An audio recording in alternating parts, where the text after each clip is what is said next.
You're listening to the StudioPTBO podcast, where we talk all things marketing to help you build and grow your business online. Welcome to the latest episode. Welcome to the StudioPTBO podcast. We are back, and we're back at it again.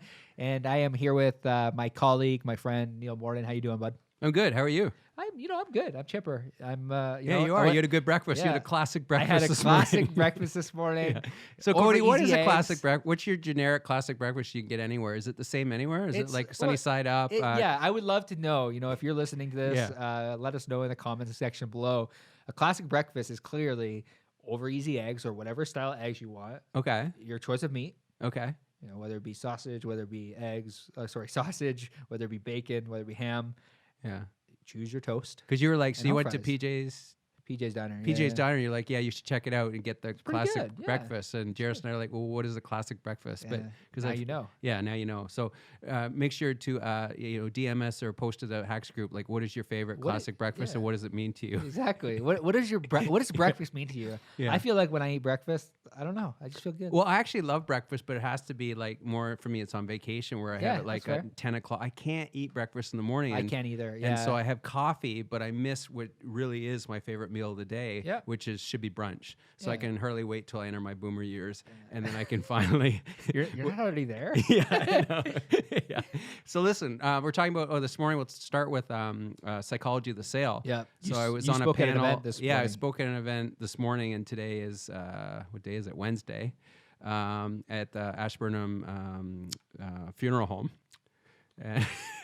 It's Ashburnham Funeral and Reception Center. Okay. So we'll focus on the Ashburnham Reception Center part. Yeah, let's go. Because like you said, I am getting older, and there is a coronavirus. But anyway, so I spoke there, and it was great. It was a great event. Panel, Psychology of the Sale. There was an academic there, another guy who focused more on sort of the productivity part and CRMs and whatnot, and they balanced me off with just the more branding, marketing, tell your story. And again, that's to me is the foundation of selling is telling your story as a brand and as a person. You have to start from somewhere. Sometimes it's from scratch, and there's the like, know, and trust factor that we preach all the time to people. And I think it really makes a difference in terms of how you're going to, whether a client or customer is going to go with you or someone else, how they feel about you as a person. Yeah, and I want to add to that because I was eating breakfast rather than watching Cody. you speak this morning.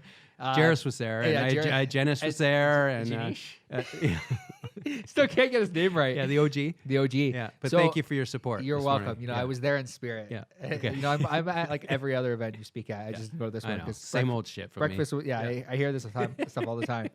No, but like it's coming back to the psychology of the sale. I totally get that because I was chatting with Stan the other day, and Stan tagged me in a ClickFunnels post where somebody was looking for a real estate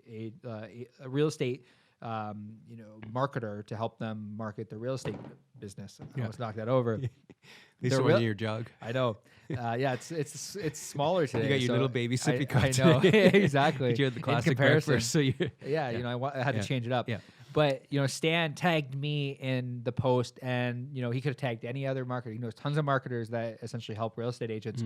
But because I publish daily on Facebook, Instagram, Twitter, because I publish daily content on these platforms, I'm top of mind. And I think there is something to be said about publishing daily and being that top of mind person, where it's like, sure, somebody else is probably doing the same thing that you're doing, but you're providing more value. We're doing to the it louder. community.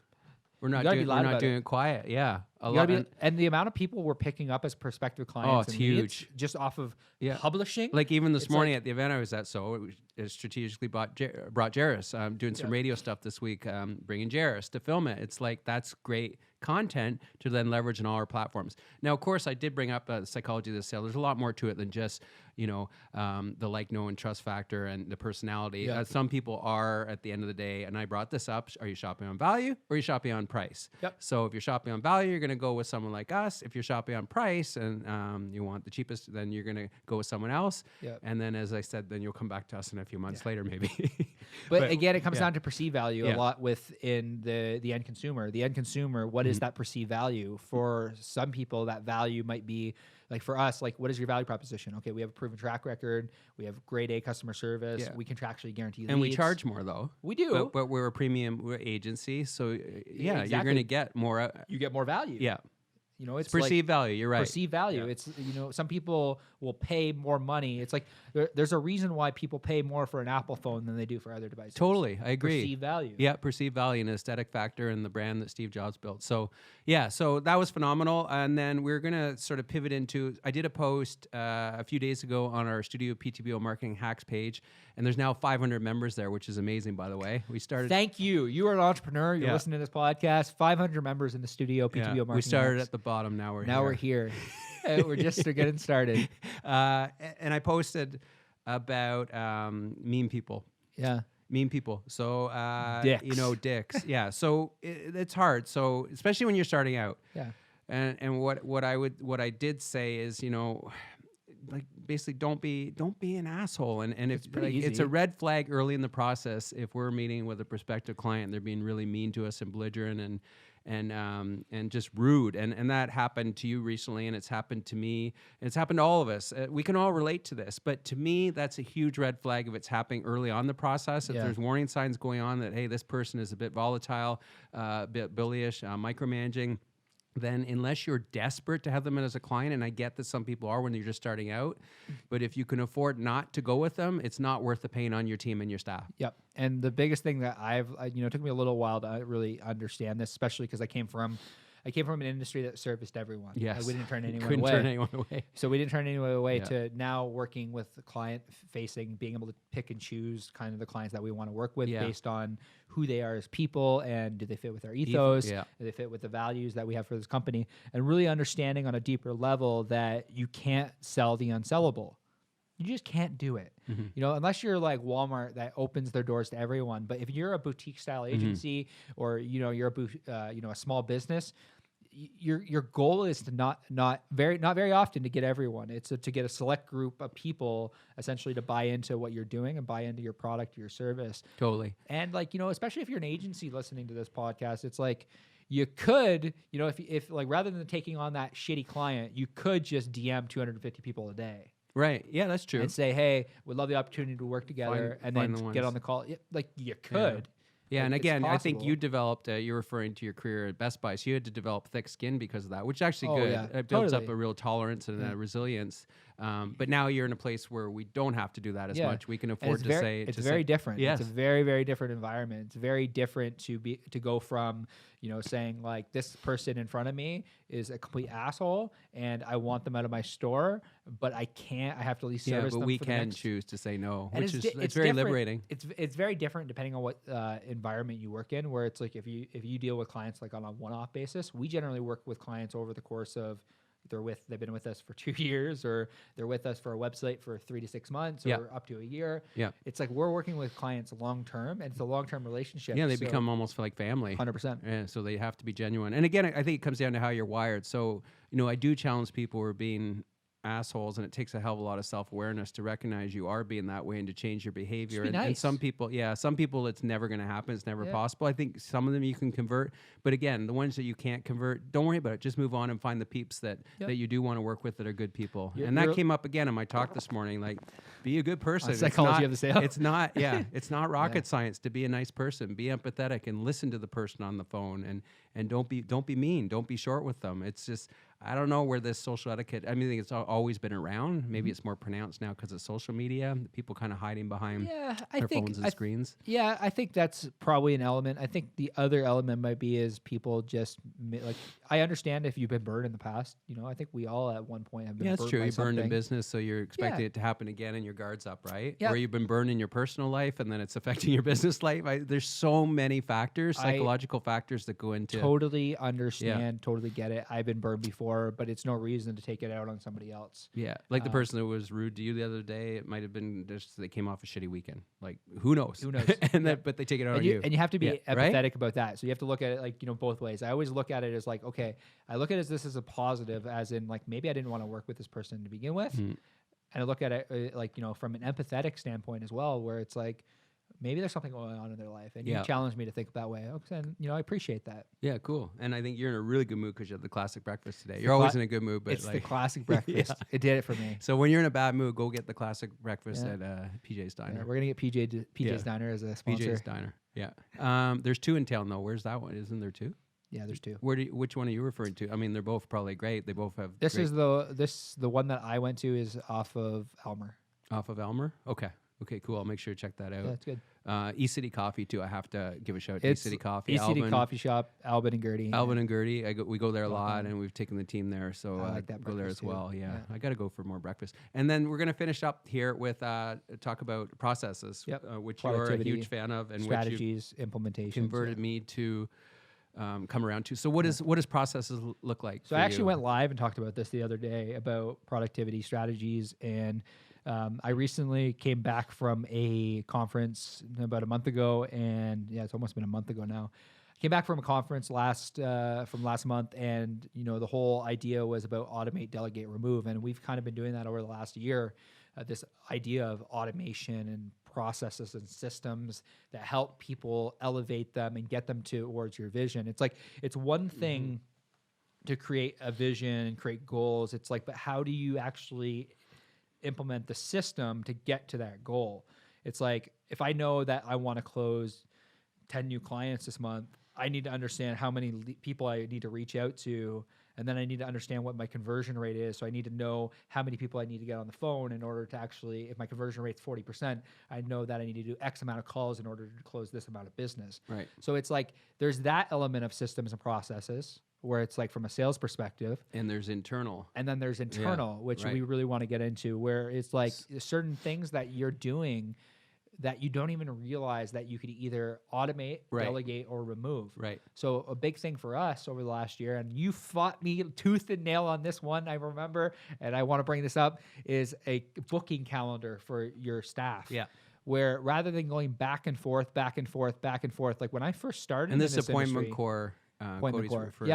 There's appointment core. There's Calendly. Yeah. There's. But we use appointment core, so that's why we're name checking. Yeah, exactly. Appointment core. Appointment core. But essentially, what this system allows you to do is, if you have multiple people that are potentially going to be in one meeting, you can send the prospect, or you can send the prospective client a booking link, and it will essentially connect to your Google Calendar. I love Google Calendar. I love appointment, and now I use it all the time. Yep. And I was a skeptic, but I took it to heart. I owned it. And now I use it all the time. And guess how much what? better is it? And now I don't bug you as much. I don't go into your room or email you and say, "Cody, are you available?" But even with prospective clients, where it's I was worried that people would think, "Wow, they can't be that busy." But we kind of are in terms of synchronizing our schedules. If you want a full service strategy meeting with 3 people, it's hard. So some people still prefer they'll come back and not necessarily, like 90% will use that link. Yeah. And I love it. But 10% won't, and I'll still have to organize something. But it's made our jobs easier. Yep. Totally. So that part, appointment card, Google Calendar, Slack's been a game changer. So kudos to our developer Nick for implementing that, and that's taken on a life of its own and created a whole culture that the team. Well, it's good because we have an beyond internal, processes. We have an It's help with team culture. We have an internal team of 7. And then we have people that work remotely. So Slack allows us to bring the people that work remotely into the culture as well. Whether we do meetings. Sure, we do meetings every week, but it's like everyone's now connected in this group chat, and then every account that we work on, we essentially create a channel. Yeah. So it's multiple channels, but it feels very organized. Yeah. 100% is organized, and that's just one element. That's just the communication element. The project management software that we're using right now is Monday.com. We've used other things like Trello, and I found that Monday worked really well for us because we're all creative people. Yeah. So Monday was just very bright and loud, and Yeah. it was like we looked into other things like Asana, but having some sort of project management tool that essentially helps your people go from point A to point B to point C and outlines the process in front of them so that rather than them constantly coming back to you, be like, well, how do I do this? Right. What's the next step? Like, okay, so I did this, this, and this. Now what do I do? Right. You got a paper trail. That can be paralyzing. Yeah, I agree. To a business owner. Yeah, I agree. Absolutely. So, and I learned that from my Best Buy days of having those standard operating procedures, having that system in place that essentially allows your people to go to the next step or complete the task in a timely manner. Yeah. So kudos to you. You've implemented that. Nora's always been a little more process oriented than me, but now we're all on the same page. Nora with that. was all paper. Yeah, paper. She was doing process. Good point. Yeah. But now all digital, and it's made her life a lot Our easier. docket systems are all digital. They're automated now. So it's made Nora less squirrely. Oh, Don't send her this podcast. And Nora doesn't watch our podcast, so yeah, she's exactly. okay. Nora, thank you for being less squirrely. Can you think of any other processes that we've done? Proposify. Yep, Proposify. Like that to me is part of our process now. So those, as opposed to the old days, just an email proposal pitch or like Microsoft Word, we use that, and it's legit, and it allows you to check off the boxes that you want as a client. It's really customized and it very gives personable. Signature, and then it gives us the ability to link it directly into QuickBooks, and it can auto send out a invoice through QuickBooks, so it integrates that way. Yeah, I'd say those are our top 5. Yeah, I would say Monday.com, Slack, Appointment Core. Oh, and then our CRM. So we just switched to a new CRM. Yeah, what's that called again? So it's just a custom white labeled cool. product that we use. app.studioptbo.com. It's all custom towards our company, and our clients love it because they have the ability to do. So we use it internally to do email and text automation. So when a client comes through one of our sales funnels, say for example, they download our free training, we gave away the 60-day social sprint. And if you want a copy of that, comment 60-day social sprint below and we'll get you a copy. We posted that in our hacks group, and a lot of people were messaging me saying, cool. Hey, I want a copy of that social sprint. So we sent it to them, and now they're in our ecosystem. So they're in our CRM, and they're getting text and email automations that are going out automatically or automatically, like you say. To essentially nurture them to essentially become a client eventually. To give them free value. It's a relationship build. Yeah. So I highly recommend that you implement more processes, or you probably already have. Let us know on the marketing hacks page. What are you using right now? What are you deploying? And what are you finding is getting you results as a team? And what would you recommend that other people in the hacks group use? Great. So I love it. I love it. Well, that's Neil, great. Thank you for talking to me today. This is episode 74, I think. Now. I don't even know. Right, we're on 74. That's good, man. But again, this is part of. But this is part of the machine, right? That we're saying content, pump out content. Podcast is another huge part of our strategy, which is why we have been so dedicated to doing 2 a week. Yeah, you made us more disciplined for that too. Yeah. And then Jairus is setting up. It's being organized, over communicating. We're ready to go. It's like 2 a week, and we'll be doing 8 a month. Yep. 8 podcasts a month, which is great. So at the end of the year, we're gonna have. It's a marathon and a sprint. Yeah, we're gonna have. Might actually hit over 100 this year. Over 100 podcasts this year. Cool, man. Yeah, that's great. Well, thank you, Neil. Thank you for your time, and thank you for speaking at the chamber. Was it chamber event this morning? Chamber/PKD. Chamber/PKD. Peterborough Economic Development. Yeah. Again, collaboration. Collaboration wins. And then sponsored by BDC. Don Hennessy was there from BDC. Sponsored by MicroAge. Sponsored by Shaw Systems was a sponsor. It's like they're all collaborating. Something to be said about strategic partnerships. Yeah. And something that we're pursuing more of those. 100%. And thank you, business owner, entrepreneur, you're listening to this, marketing rep, whatever you do, if you even have a passion to get into marketing or run a business, really, really highly encourage you to check out the StudioPTBO Marketing Hacks Group. Essentially, this group is full of entrepreneurs that are looking to grow and scale in the online space. Some really cool questions that were asked about success and how you define that in a business. The other question was about price and value this morning. So, I tried to answer as many questions that kind of show up in that group. We do free training. We post our podcast there. We ask questions. We communicate with our community. So if you're a business owner that is looking to grow their business in the online space, looking for some more information, highly recommend clicking the link below. It'll take you into the Marketing Hacks Group. We look forward to seeing you on the inside. Thank you once again for tuning into the StudioPTBO podcast. We will see you soon.